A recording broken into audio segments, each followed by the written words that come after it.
Students of class 10th math बच्चे, जैसे कि आपका चैप्टर नंबर 13 कॉन्टीन्यूटी में है, तो आज मैं आपको बेटा चैप्टर नंबर 13 का क्वेश्चन नंबर 2 करवा रही हूँ, जिसमें देखो बेटा स्टेटमेंट में क्या बोला गया है, ध्यान से समझना। चैप्टर काफ़ी इंपॉर्टेंट है और समझने वाला।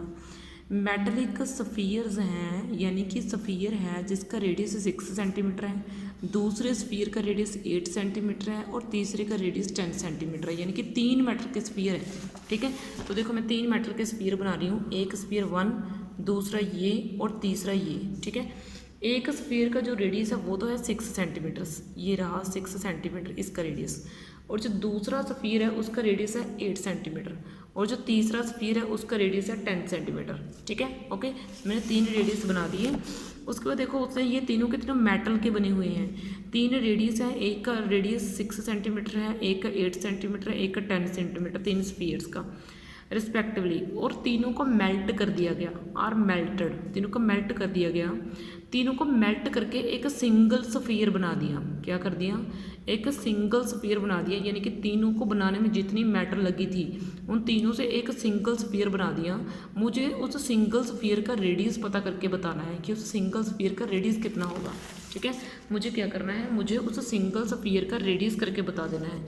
यानी कि इससे मैंने एक बड़ा स्फीयर बना दिया, लेकिन इस बड़े स्फीयर का रेडियस कितना है मुझे नहीं पता। ठीक है, मुझे ये पता करना है।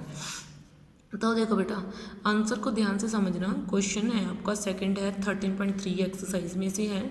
ठीक है, चैप्टर नंबर 13 में से। तो देखो रेडियस R1 बोल रही हूँ मैं, यानी कि R1 radius of first sphere.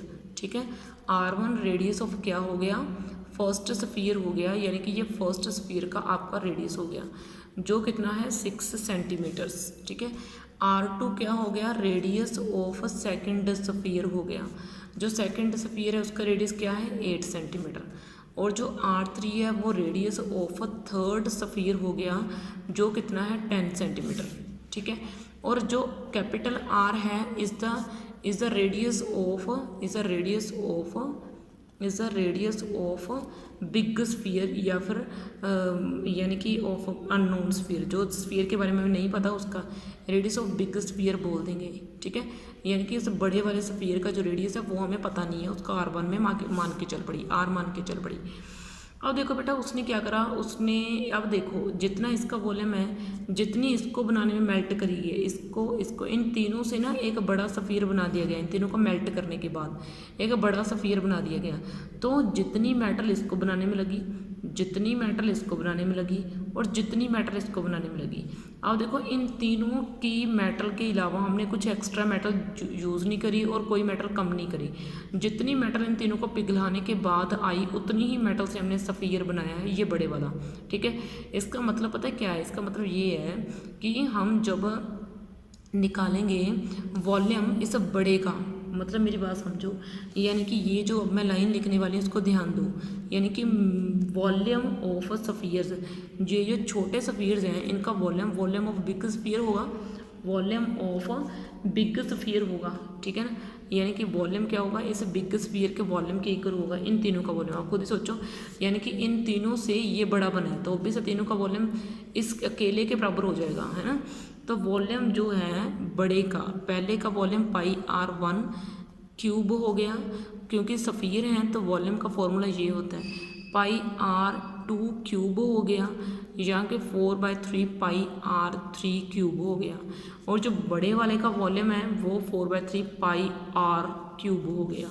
ठीक है, अब देखो क्या मैं इसमें से चीज़ें कॉमन निकाल सकती हूँ, 4/3 एंड पाई मैंने कॉमन निकाल दिया, तो अंदर क्या बचा R1 क्यूब, यहाँ पे क्या बचा R2 क्यूब, यहाँ पे क्या बचा R3 क्यूब, ये बचा, और यहाँ पे क्या है 4/3 पाई, ये क्या है R3, पाई से पाई कैंसिल हो गया, 4/3 से 4/3 कैंसिल हो गया।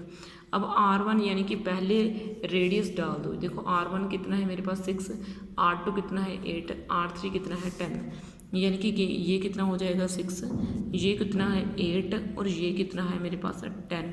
ठीक है, तो ये जो है R³ है मेरे पास, वो आगे जो है 6, ये कितना है 216 हो जाएगा, और यहाँ पे 512 हो जाएगा, और ये आपका 1000 हो जाएगा, ये आपका आ जाएगा R³। और ये बेटा आपका कुल मिला के आ जाना है 1728 ठीक है, आर क्यूब। तो इसको मैं क्या लिख सकती हूँ, 12 cube is equal to r cube. Cube से क्यूब कैंसिल हुआ तो जो मेरा रेडियस है वो बेटा 12 सेंटीमीटर आ गया। यानी कि जो बड़ा सर्कल मेरा बनेगा, बड़ा स्फीयर बनेगा इन तीनों को मेल्ट करने के बाद, उसका बेटा मेरा रेडियस जो है वो कितना आ गया, 12 सेंटीमीटर्स आ चुका है। ठीक है, देखो कुछ इस तरीके से क्वेश्चन निकालना है। ठीक है, तो इस वीडियो में बेटा आपके लिए इतना ही। नेक्स्ट वीडियो में आपका नेक्स्ट क्वेश्चन उठा लेंगे। ओके बेटा, थैंक यू।